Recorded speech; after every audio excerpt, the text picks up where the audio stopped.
How to fix Instagram music problem easily and fast. So in today's video I'm gonna show you how to fix Instagram music problem in two ways. Actually there is two ways to fix the problem. So the first way is you have to open the Play Store, and then this is the home page. As you can see, go to the search bar and search for Instagram, and here you need to click on this update option. So sometimes it's just because you don't have the latest version of Instagram, so you need to make sure that you have the latest version. That's the first way. The second way, open settings, go to the apps, go to apps, wait a few seconds.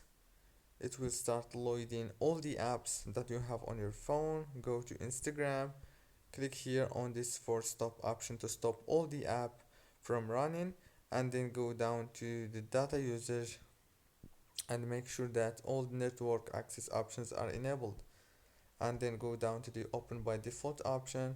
Click on this open supported links, make sure that it's on always allow, and that's it. Don't forget to like, subscribe.